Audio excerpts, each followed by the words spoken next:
Yeah, it's very frustrating for me because from the very first fight, when I got to Denver, Colorado, after I defended my title in Japan, I don't think this thing's going to happen. I fly in 3 days before the fight thinking, okay, they're going to say, okay, here's how it's going to work. It never does, right? This is supposed to be no holds barred, anything goes, no time limit. Anything goes. So what it's supposed to be. 24 hours before I'm supposed to step into the ring, they tell me I can't wear my wrestling shoes.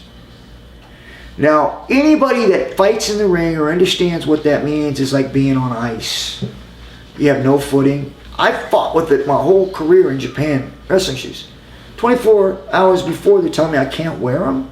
It's supposed to be no hold barred, anything goes, any of that stuff. It's all good, nothing. I'm like, okay, all right, I'll figure it out. I get in there, my very first fight back, you see me, I couldn't, when I was trying to take him down, I was spinning, right? Right. My feet were slipping, so eventually I just had to spin him down, right? It was because I couldn't pick him up, I couldn't shoot and just take him down, my feet were slipping everywhere. I got him down, I heel hooked him, I finished the fight. I head back to my locker room, because I brought multicolored trunks and clothing to wear into each fight. I get back to my locker room, I get ready to take my trunks up, put on my other ones, and they say, okay, you're up. It was like, I didn't even have a chance to go back and to breathe for a second. So, didn't change, went back out, the same thing, went out. Royce, I'm fighting him the second fight. Royce had 15 minutes to rest. I come in, I take him, go to take him down, I shoot, I'm slipping. I even sit back for a heel hook and I'm doing this on thing, and it shows it in the film if you watch it, my feet's doing this. And I have his heel, but I can't get traction to really push off, get my legs wrapped around it. The whole time he's wrapping his gi around my neck. And I remember as he pulled it tight, I tapped. When the referee says, whoa, they didn't know he tapped and wanted to go again. And Royce said, you tapped, you tapped, you tapped. He didn't say, you want to go again? Okay, we go again. He didn't say that like they usually do. He's like, no, you tapped. And I remember thinking to myself, I looked at him and said, yep, I tapped. But in my head, I'm thinking, they took my shoes away. They said it was a weapon. And I got choked with a gi. How is that not a weapon? I just get choked by a gi. So this happened in about 2 to 3 seconds of my thought process.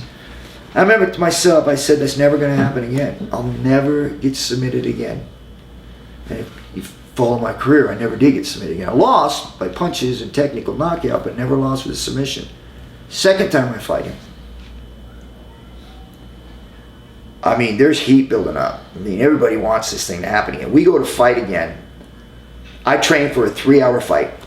I'm literally going to wear him down. I don't want to submit him. I want to wear him down to where he can't lift his legs up.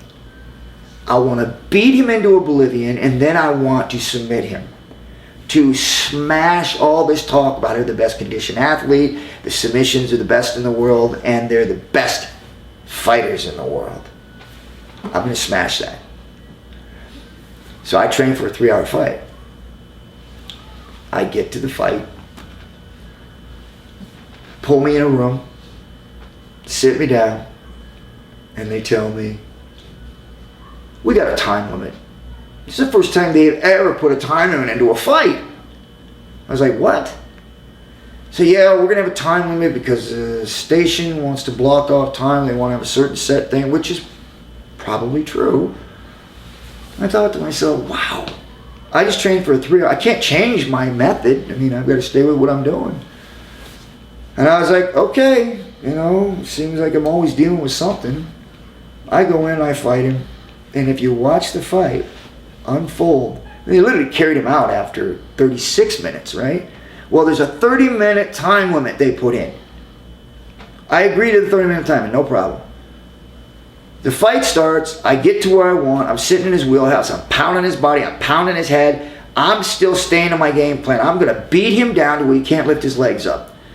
And then I'm going to pound on him, and then I'm going to submit him. I'm going to embarrass this guy. So my game plan is working out to a T. I blast him in, and hit him in the face, body shots, and I just feel him starting to wear. 30 minutes run up. Now, there's no judges. This is just straight up win or lose. Right. Because there was still no holds barred at this time. Right. So they put a time in it, but they don't put judges in it, right? You're like, why wouldn't you have judges if you got a time limit? It's like, now you know a fight can go to a draw. So why don't you put judges in there? Well, because they didn't want to lose. So 30 minutes run up. And this is where I show you exactly how prejudiced and how set up this was from the time I entered this thing. Every time I fought Royce, they were always in control of the rules. They were in control of everything. 30 minutes, I agreed to that in a contract. There was a 30-minute time limit. His brother, Royce Gracie, who is the promoter of the event, runs up to the side of the cage, screams at the referee, screams at the timekeeper, and says, 3 more minutes. 3 more minutes.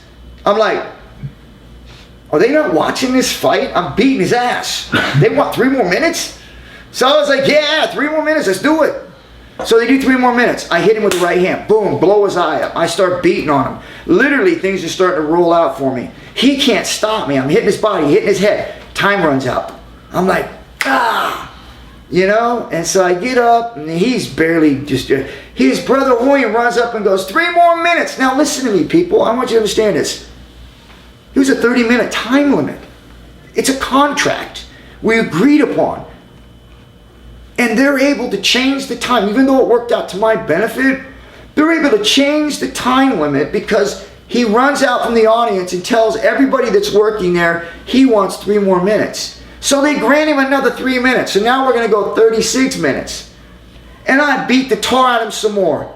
Literally, he's barely hanging on. Time runs out.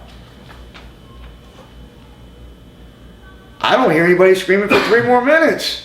So I jump up and I go, hey, 3 more minutes. No, I can't. Oh, I can't get 3 more minutes. Oh, only you can get 3 more minutes, but I can't. So they called it a draw.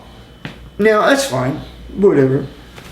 But they carried him out of the ring. This guy couldn't get up off the mat. They had to pick him up and carry him out of the ring. And then later on, he says it was a draw. How can you beat somebody that doesn't come to fight? And I was like, wait a minute. Are you telling me that I was just there stalling and I didn't want to fight you, so I just sat in your wheelhouse where you're supposed to live and die with your submissions, and I came to sit there and not fight you in your guard? Wait a minute, what does that say about your submission? Because if I was just sitting there and I wasn't fighting, how come you couldn't tap me out? Because I was in your guard. Third fight. I think finally I got Royce in a non-prejudiced system. Bellator. I got him right where I want him. There's no putting time limits in, no taking shoes away, there's no going 3 more minutes, there's none of this politics, no way to sway anything. I got you. You're mine. Set up the fight.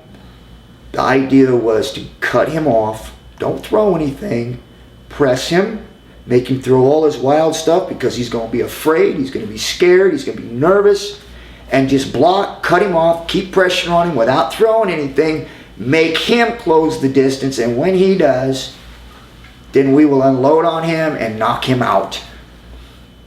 So everything's going as planned. It is not the most exciting fight, but it is a plan to just be able to get him to slow down and stop being spidery and flipping and flopping, which is knew he was going to do. He's going to throw all that stuff, try to get me to clinch and take him down, which we weren't going to do. We were going to knock him out. Well, after about 2 minutes into the fight, he realized that I wasn't going to take him down and that I was going to force him to stand up. Once he figured that out, I hit him with the knee. His head pops up. He grabs my head, looks down at my groin, and throws and listen to me, professionally, there's no way, unless you're intending to throw a low blow, that you're going to throw something like that with the experience that I have and he has, to land a strike like that. And then after you land it, take credit for a win. Jump on the guy after you already know you hit him low. You know positively you hit him low, and jump on him and continue to hit him instead of stepping back and going, oh, my bad. Give him time to recover. I hit him wrong. My bad. No, he jumps on it and takes credit for a foul and a win. This is my frustration from the time I stepped in the UFC with the Gracies and with Royce, of them always having a finger and a way to cheat and get their way around things. With that, and it's a black eye on MMA, and it's a black eye on my career, and it's definitely embarrassing for someone like Royce Gracie with his skill sets and his knowledge to take credit for that win.